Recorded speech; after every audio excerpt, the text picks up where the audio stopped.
Bonjour. Bonjour. Donc vous êtes professeur au Collège de l'Europe à Dammartin. Vous avez apparemment fait grève hier pour dénoncer les conditions de travail, c'est bien ça?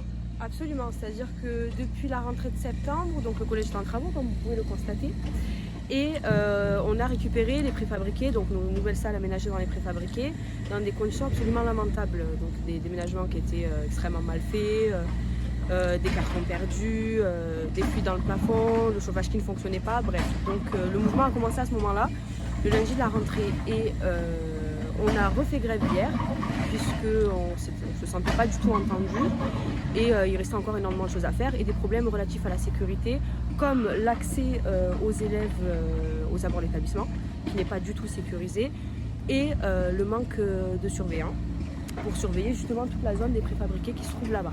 Donc un professeur m'a envoyé des vidéos, hein, on voit bien comment sont disposés les préfabriqués. Est-ce que vous pouvez nous décrire un petit peu comment ça se passe? Mais écoutez, il y a des allées qui sont très étroites pour laisser passer 300 gamins à peu près. Oui, Parce qu'on a 16 salles là-bas. Donc les allées sont très étroites comme vous avez pu le voir sur la vidéo. On a des carrés boueux qui ont déjà causé la chute de 2 élèves et une professeure. Voilà, de 2 élèves et d'une enseignante. Donc on a alerté aussi sur ça, en disant qu'il fallait là maintenant trouver des solutions. On ne s'est pas senti entendu, donc hier on a décidé de faire grève à 9h30 après une réunion d'équipe. Donc tout le monde a fait grève, les enseignants et la vie scolaire. Donc les surveillants ont fait grève et la CPE a fait grève aussi. C'est vu l'étroitesse des lieux, le labyrinthe que font les préfabriqués. C'est difficile d'avoir une zone de surveillance, il en faudrait plusieurs en fait. Parce que les enfants au début, en rentrée de la Toussaint, ils ont pris leur marque. Et là on a vu qu'ils commençaient déjà à vouloir commencer à faire des bêtises. Oui, les donc incidents. On en a commencé qui pouvaient monter sur les toits, qui se jetaient des choses du haut des balustrades.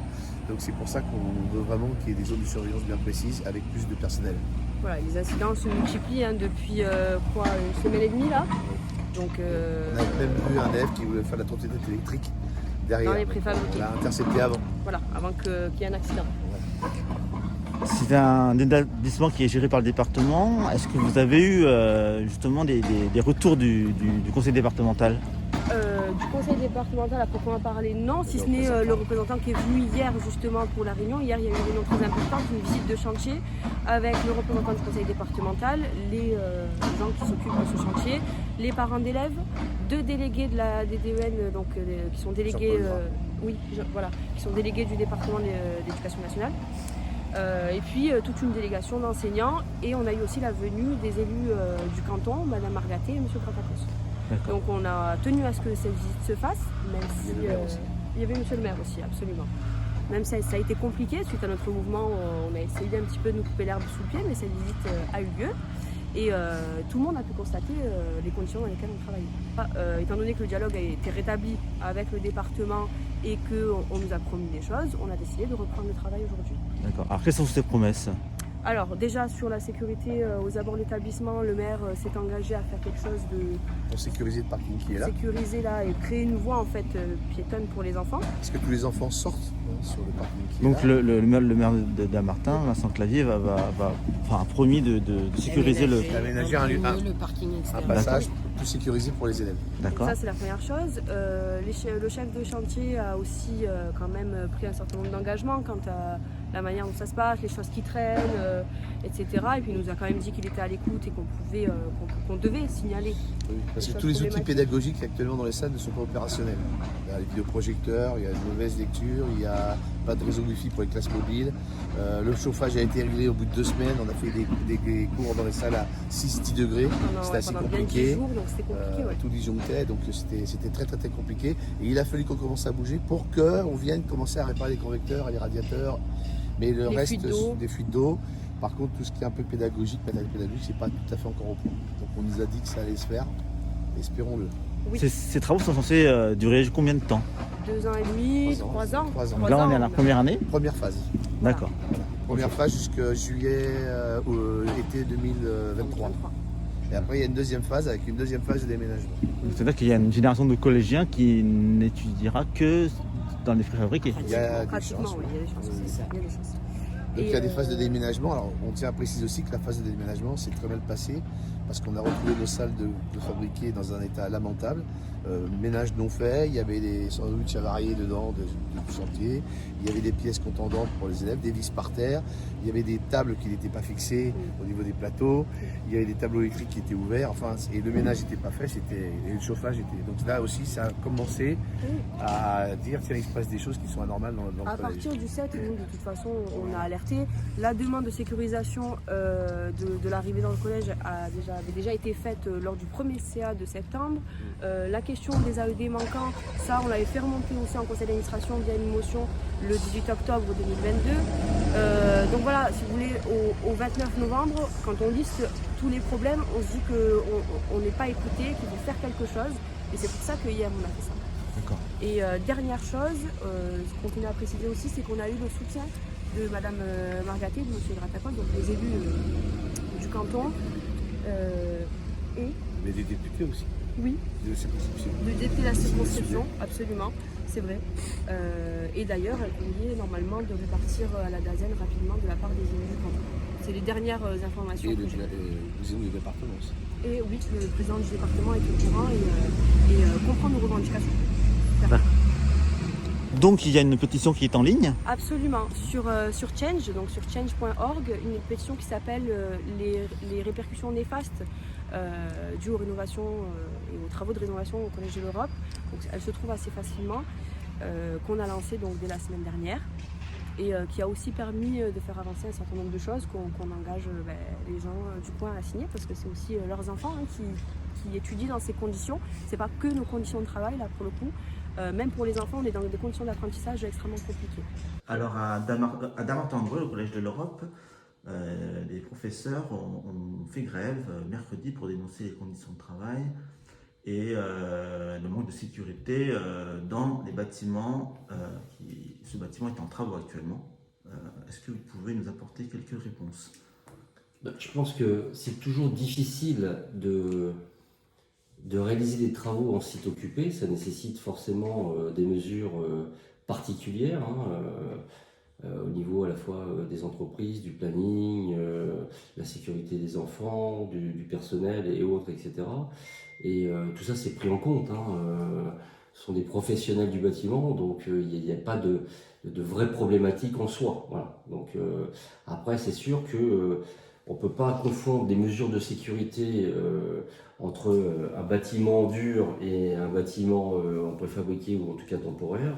Ce ne sont pas les mêmes mesures de sécurité, mais tout est pris en compte et tout est pris en charge en tout cas, ça c'est sûr. Alors apparemment ils disent qu'il y a des fils électriques qui traînent, des choses comme ça. Alors comment le département peut essayer de rassurer les parents? Est-ce que vous avez rencontré des parents? Non, mais il y a eu une réunion de chantier comme il y a des réunions de chantier toutes les semaines avec le chef d'établissement qui est bien au courant en tout cas des éléments qui doivent être pris en compte et surtout d'avoir une communication envers à la fois ses enseignants et faire son rôle auprès des parents d'élèves. Et nous allons mettre en place en tout cas une réunion par mois avec les parents d'élèves qui va débuter la première, je crois que c'est en janvier, j'ai plus la date exacte, c'est le 17 ou le 19 janvier, je ne sais plus, pour pouvoir justement rassurer, donner une transparence du chantier et surtout une constance de l'information. Voilà, ça c'est très important, mais je peux vous dire une chose, c'est qu'on fait en sorte que tout est pris en compte dans les mesures possibles, en tout cas de sécurité pour tous les biens et les personnes qui sont autour de cet établissement. Nous allons même prendre en compte avec la mairie des aménagements au niveau des arrêts de bus qui posent apparemment une problématique supplémentaire. Donc vous voyez, donc comme ça c'est fait en étroite intelligence en tout cas avec à la fois la commune, les parents d'élèves et autres, etc. Donc je pense que à mon avis, je ne veux pas faire de la polémique pour faire de la polémique, mais on n'est pas je dirais à la première édition en tout cas de travaux en site occupé. Je pense que toutes les communes, toutes les collectivités de manière générale font ce genre de travaux et les entreprises sont assez professionnelles pour pouvoir assurer et assumer en tout cas leurs responsabilités. Ces travaux concernent donc la création d'un nouvel réfectoire, oui, c'est l'agrandissement du collège. Bien sûr. D'accord. Monsieur Vandermeer, est-ce que vous avez quelque chose à rajouter? Mais comme l'a dit mon collègue Christian Robache, nous avons l'habitude, nous inaugurions tout récemment dans le sud du département, à Volpénil, un collège qui a été entièrement rénové et en site occupé. Et ça se déroule toujours bien. Il faut aussi que toutes les parties travaillent main dans la main et non les uns contre les autres. Il faut savoir que lorsqu'un collège, nous réalisons les travaux, mais il y a également la mairie et monsieur le maire s'est engagé à ce réaménagement. Il y a l'éducation nationale qui est notre partenaire. Et ce que j'ai bien compris quand même, c'est qu'un des problèmes, c'est le manque d'assistants d'éducation, ce qu'on appelait vulgairement dans le temps de surveillants. Et ça, nous avons alerté nos collègues de la DAZEN, parce que je dis nos collègues, ce sont des vrais partenaires. Voilà. Après, il y a quelques petits réaménagements, le vidéoprojecteur qui ne fonctionnait pas. Voilà, tout ça, ça va être réglé. Il faut aussi que tout le monde joue le jeu. Ce n'est pas, je le redis, les uns contre les autres qu'on peut réussir dans un site occupé. C'est extrêmement difficile. Christian Robache disait, dans toutes les collectivités on le fait, mais même chez soi, quand on fait des travaux dans une maison, est-ce qu'on n'a pas des petits moments où c'est plus difficile à cohabiter? Il faut que chacun fasse un effort. Il faut aussi que les entreprises soient très vigilants en matière d'insécurité. Vous savez, c'est notre constance, c'est une volonté que nous avons au quotidien. Mais je voudrais rassurer à la fois la communauté éducative, mais aussi les parents d'élèves, les Damartinoises et les Damartinois. Ce n'est pas la première fois que le département investit des millions d'euros dans un réaménagement de collège, dans un agrandissement, dans une rénovation totale. Sachez qu'il y a toujours une petite phase au départ qu'il faut réajuster, mais c'est ensemble que nous réussirons afin que ce collège de l'Europe soit magnifique à la fin des 3 années de travaux.